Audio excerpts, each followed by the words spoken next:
सारी जिंदगी आप मुझे खाली पेट चाय पिलाती रही, तब मेरे जिगर का ख्याल नहीं आया आपको? हो गए तुम शुरू। इधर चाय पेट में पहुंची नहीं, उधर तुम चार्ज हुए नहीं। मैं तंग आ गया हूँ घर पर चौं की तरह बैठ बैठ कर। मैं बुजुर्गों की तरह जिंदगी नहीं गुजार सकता। तुम्हें अपनी जान बचाने के लिए चुप चुप कर रहना पड़ेगा निसार। सच तो ये है कि आपने मेरी फीलिंग्स और मोहब्बत की कभी कदर ही नहीं की। साशा, एक बात मैं तुम्हें वाज़े तौर पर और क्लियरली कह देता हूँ, मैं तुमसे मोहब्बत नहीं करता हूँ। कहाँ गया? हाँ, ये रहा। आप मेरा घर तो बाद में नीलाम कीजिएगा, पहले ये देखिए। आप ठीक कह रही हैं मैडम। सफदर साहब का बाल बाल कर्ज में डूबा हुआ है और उनकी जड़ें कमज़ोर हो चुकी हैं, लेकिन ये बात अभी बिजनेस वर्ल्ड में फैली नहीं है। तो तुम किस मर्ज की दवा हो? बिजनेस वर्ल्ड में फैला दो कि सफदर कंकाल हो चुका है, ताकि लोग उसकी बोटियां नोचे। मैं चाहती यही हूं कि ये कंगला होके सड़क पे आ जाए, भीख मांगे, तभी मेरा इंतकाम पूरा होगा। अपने आप को मुकम्मल तबाही से बचाने के लिए तो उन्होंने रेलवे कॉलोनी के इस प्रोजेक्ट में हाथ डाला है, और इस गेम में उन्हें गवर्नमेंट के बड़े बड़े ब्यूरोक्रेट्स की आशीर्वाद हासिल है।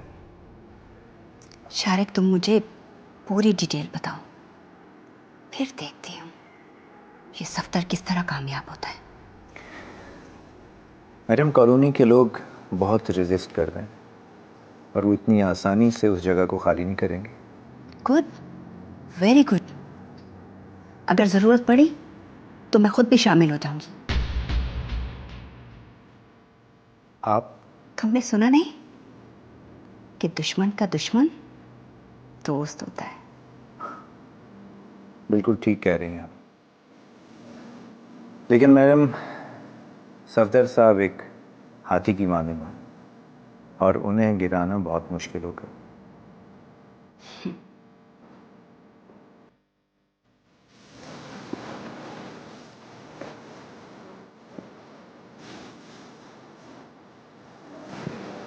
हाथी को मारने के लिए एक चींटी ही काफी होती है।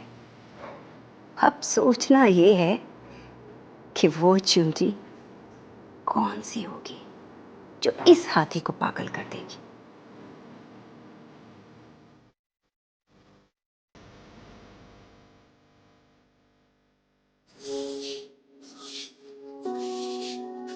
अरे चाचा, ये क्या कर रहे हैं आप?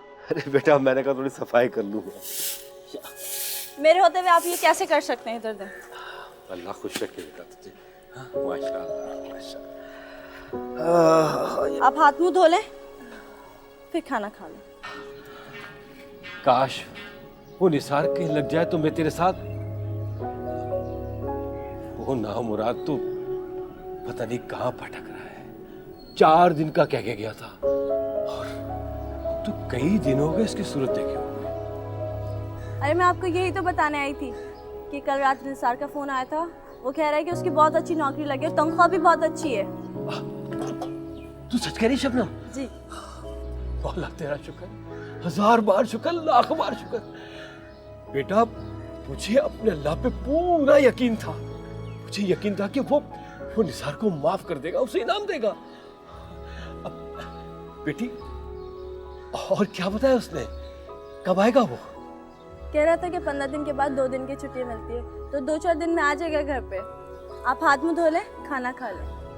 हाँ बेटी, अब तो मैं पेट भर के खाऊंगा। तू भी मेरे साथ खाएगी ना?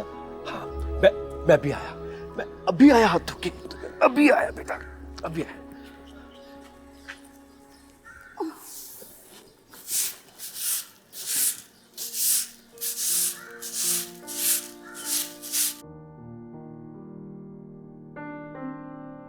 क्या हाल है मकबूल हुसैन? अरे क्या बात है टीटी साहब, आज दिन में चांद कहाँ से नजर आ गया? अरे भाई, मुझ जैसे खूबसूरत आदमी को चांद से तशबीह देना मकबूल हुसैन जाती नहीं है। अरे चांद में तो गड़े गड़े होते हैं, मुझ जैसे शक्ल वाले को तो एक गड़ा भी नजर आ गया ना तो दूसरी शादी करवा देना तुम। अरे मेरी क्या शामत आई है टीटी साहब, अरे ऐसी हरकत करके भाभी की जूतियाँ खाऊं। अच्छा, एक कप चाय चलेगी?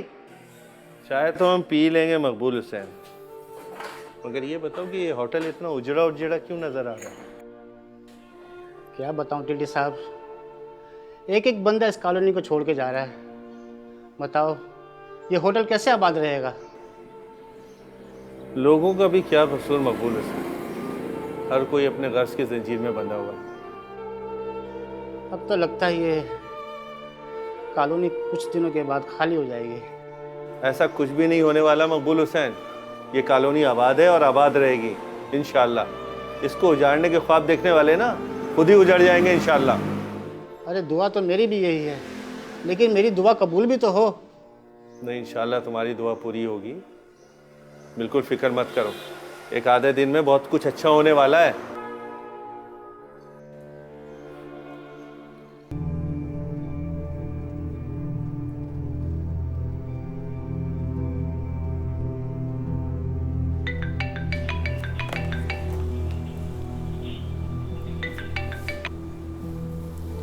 हाँ बोलो। एक अच्छी खबर है तुम्हारे लिए। और वो सुनाने के लिए लाजमी तुम मुझे अपने घर बुलाना चाह रहे होगे। हाँ, ये भी हो सकता है, लेकिन अगर तुम ना आना चाहो तो मैं फ़ोन पे बता देता हूँ। हाँ तो बता दो, अच्छा है। वैसे भी मैं आज बहुत मसरूफ़ हूँ। एक बिग शॉट है, वो तुम्हारे इस कॉज में तुम्हारी मदद करना चाहती है। चाहती? यानी तुम किसी औरत की बात कर रहे हो?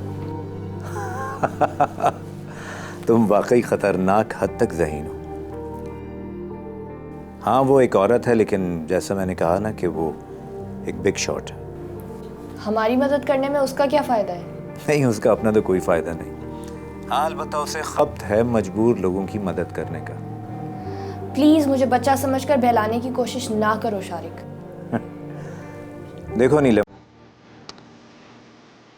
तुम आम खाओ, गुठलियां गिनने का काम किसी दूसरे के लिए छोड़ दो। हम सांप के डसे हुए हैं, रस्सी से भी डरते हैं। तो इसका मतलब ये हुआ कि तुम उनकी मदद नहीं लोगी? मैंने मना तो नहीं किया, लेकिन मुझे बाकियों से मशवरा करने दो। देखो नीलम, जो भी करना है जल्द करो, क्योंकि तूफान बड़ी तेजी से तुम्हारी कॉलोनी की तरफ बढ़ रहा है। समझी तुम?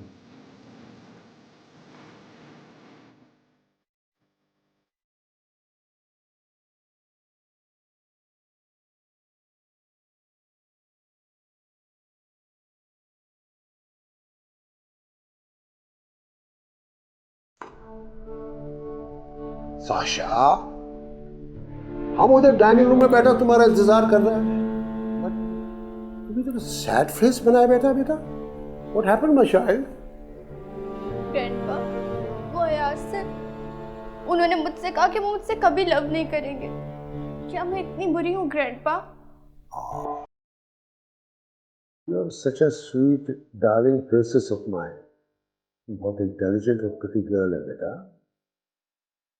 तो फिर उन्होंने ऐसा क्यों कहा ग्रैंडपा? अच्छा, तुम उसको लव करता है? इतना लव करता है कि सारा जिंदगी तुम उसके साथ गुजारने को मांगता है? Why? Because I love him ना। Yes, यही बात, क्योंकि वो भी किसी को लव करता है और उसके साथ जिंदगी गुजारना मांगता है। Try to understand बेटा, as simple as that. Of course, love करो, but please don't force it upon him कि वो भी तुमको लव करे। तो फिर मैं क्या करूं ग्रैंडपा? वेट करो, वेट करो, और तुम देखना किसी दिन तुमको एक स्मार्ट यंग मैन तुम्हारी एज का मिल जाएगा जो तुमको ट्रूली लव करेगा। और ये देखो कि साशा, प्लीज, अयाज का लाइफ बहुत डिस्टर्ब है, उसको और कॉम्प्लिकेट मत करो। Alright, Let's go to the table. मजेदार ब्रंच तुम्हारे लिए बनाया हमने.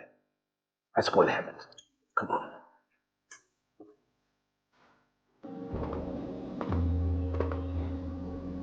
कोई काम की बात हुई है? अभी तक तो नहीं सर. हाँ, मगर अभी मैडम का मैसेज आया था. वो किसी काम के सिलसिले में शारिक साहब के साथ जा रही हैं.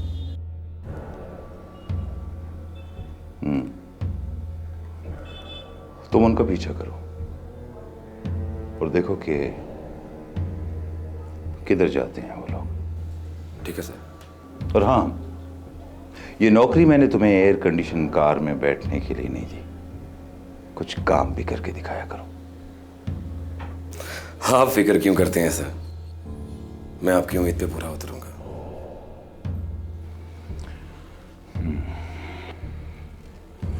और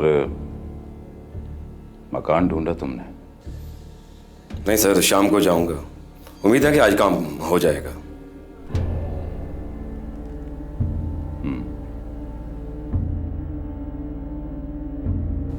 चलता हूं सर. अल्लाह हाफिज.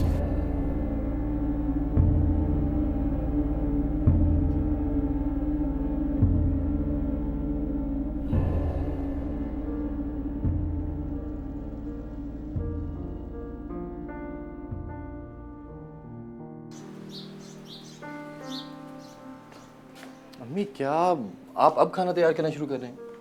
इतनी जोर से भूख लगी थी मुझे. बेटा, सुबह 10 बजे से गैस गई हुई है.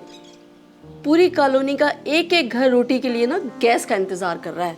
अम्मी, गैस का तो यहाँ पर आना जाना लगा ही रहता है. ये क्या बात है? सारे शहर मजे कर रहा है, एक हम लोग हैं.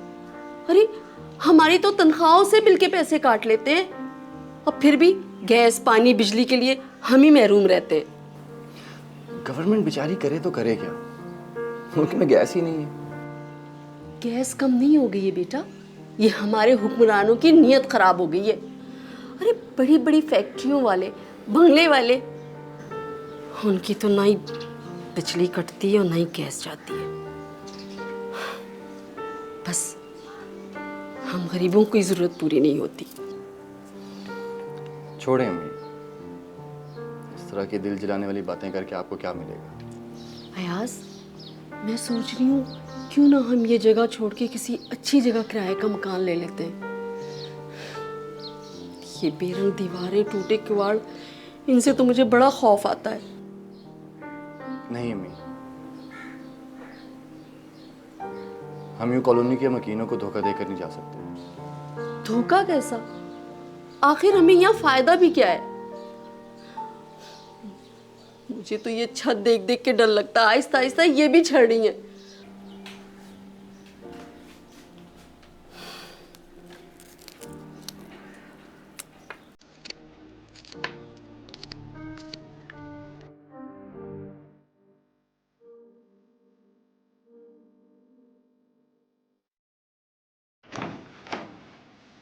Oh, Manur, my sweet sister.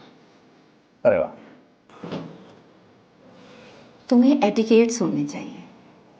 किसी के कमरे में बिला इजाजत घुसना बदतहजीबी होती है.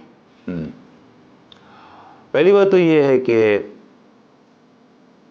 ये सारे का सारा ऑफिस मेरा है. और दूसरी बात ये है कि you are my sweet sister, मेरी बहन. अपने दिल से ये खुशफहमियां निकाल दो. इस ऑफिस में 65% मेरा हिस्सा है. टेक्निकली ये ऑफिस मेरा है. और रही बात रिश्ते की, तो मैं तुम्हारी सुतीली बहन, जो तुम्हें बिल्कुल पसंद नहीं.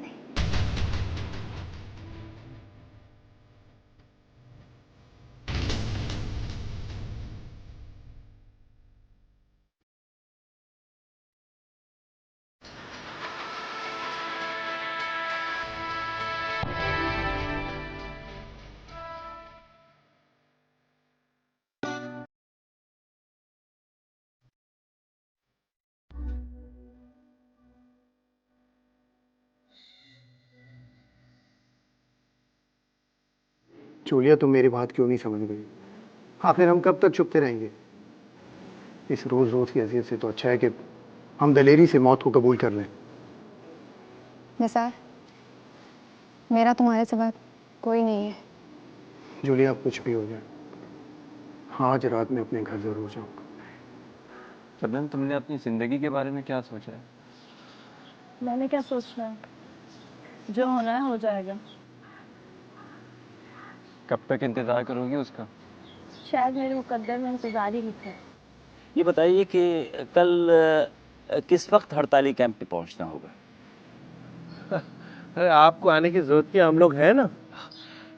पीटी बाबू ठीक कह रहे हैं, हम आपको रिपोर्ट दे देंगे। आप घर जाके आराम करें। इस हालत में क्यों परेशान हो रहे हैं आप?